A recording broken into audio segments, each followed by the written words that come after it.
Good evening student, स्वागत है आपका मेरे चैनल पे। तो बेटा अभी हम जो सॉल्व कर रहे हैं वो कर रहे हैं आपके क्लास 9th के चैप्टर जो कोऑर्डिनेटर है चैप्टर 8, हम उसका एक्सरसाइज 8.2 का थर्ड क्वेश्चन सॉल्व कर रहे हैं। अगर आपको इससे पहले के क्वेश्चंस की नीड है तो आप मेरे चैनल पे जाकर एक बार चेक कर सकते हैं। आइए देखते हैं हमारा क्वेश्चन क्या मांग रहा है बेटा। चलिए देखते हैं। ABCD एक रेक्टेंगल है और PQRS उसके मिड पॉइंट से, ये हमारा ABCD एक रेक्टेंगल है, ठीक है। साथ ही इसमें जो मिड पॉइंट है PQRS, ये इसके मिड पॉइंट है। कौन सी साइड पे है?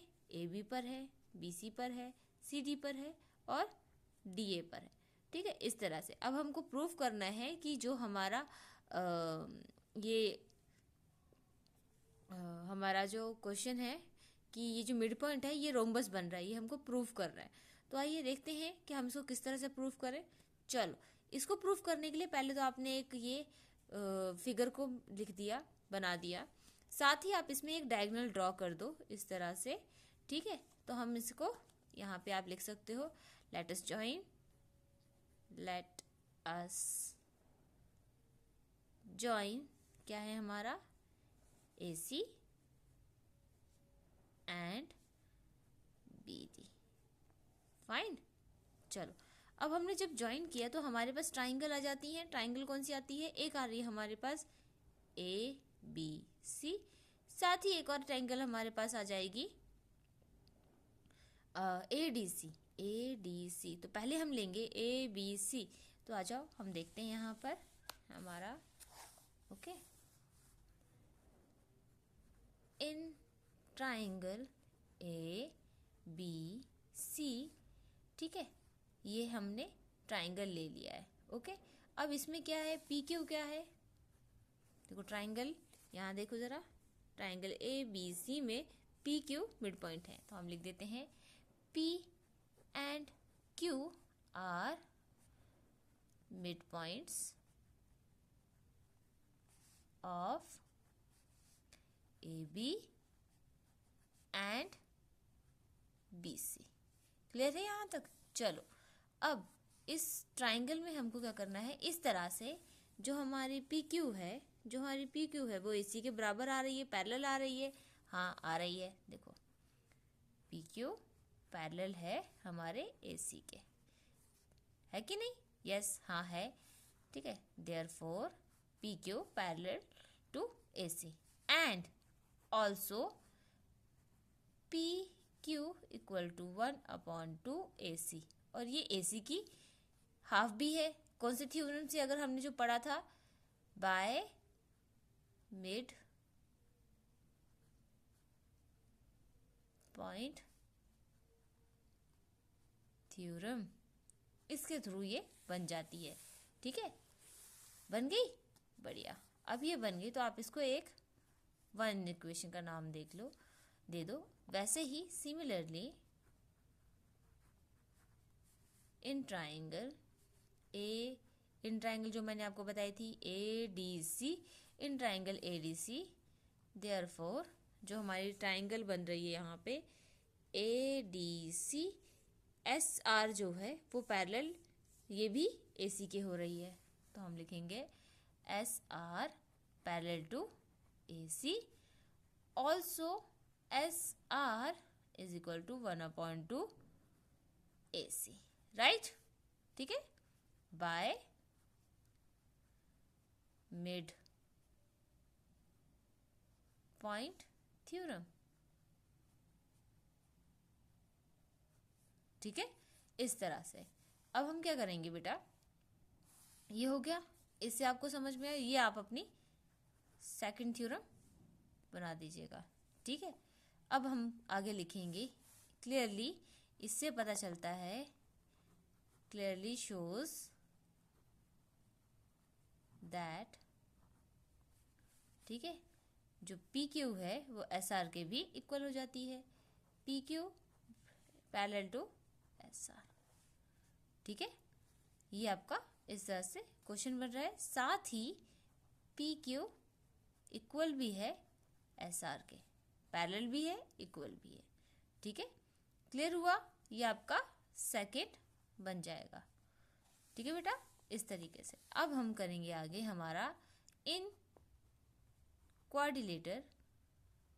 याद रखना, ये मैं एक लिखवा रही हूँ आपको, in quadrilateral P Q R S, इस तरह से वो बन गया ना।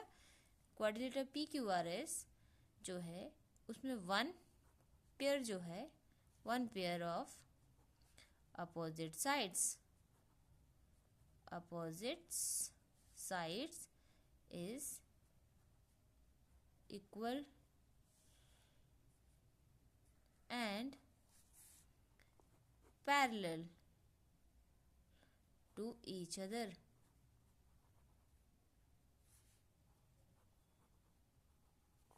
ठीक है, इस तरह से। तो इसको आप ब्रैकेट में लिख सकते हो कि इन क्वाड्रिलेटर जो पी क्यू आर एस है उसमें वन पेयर जो है अपोजिट साइड्स का वो इक्वल भी है और साथ ही उनके बराबर भी हैं, जो कि हमने मेंशन कर दिया यहाँ पे। ठीक है, अब हम लिखेंगे इस तरह से, then it is a parallelogram। अब ये पैरेललोग्राम बन गया हमारा। ठीक है, क्लियर हुआ। चलो अब हम आते हैं, therefore P S parallel to Q R also P S Q R, ये याद रखना इक्वल है, इसको हटाओ, P S equal to Q R opposite side of parallelogram. ठीक है, इस तरह से। अब हम आगे आएंगे, अब यहाँ लिखोगे आप in triangle B C D जो है Q and R the midpoints। Q and R क्या है? midpoints है। ठीक है, ऑफ साइड, कौन से हमारे, कौन से साइड के हैं Q and R? Q and R हो रहे हैं हमारे BC और CD के। ठीक है, अब लिखेंगे ऑफ BC एंड CD। ठीक है, इस तरह से आपका आ जाता है, जो क्यू आर है वो पैरेलल हो जाती है BD के, साथ ही जो क्यू आर है वो भी 1/2 BD बन जाता है बाय मिड पॉइंट थ्योरम। बन गया, और ये हमारी थर्ड इक्वेशन बन जाती है। ठीक है, अब आगे लिख सकते हो जिस तरह से, हाउएवर द डायगोनल्स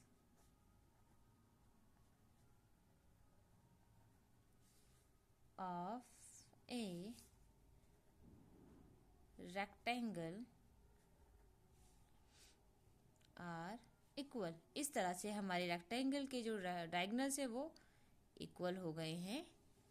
ठीक है, तो बाय यूजिंग इक्वेशंस, हमारा जो इक्वेशंस हैं हम इस तरह से लिख सकते हैं, equation 1, second, third and fourth. ठीक है, इस तरह से हमने ये इक्वेशंस लिखी और इस इक्वेशंस के हिसाब से जो है वो पी क्यू आर के बराबर हो गई, क्यू आर एस आर के बराबर हो गई और एस आर पी एस के बराबर हो गई। Therefore P Q R S is a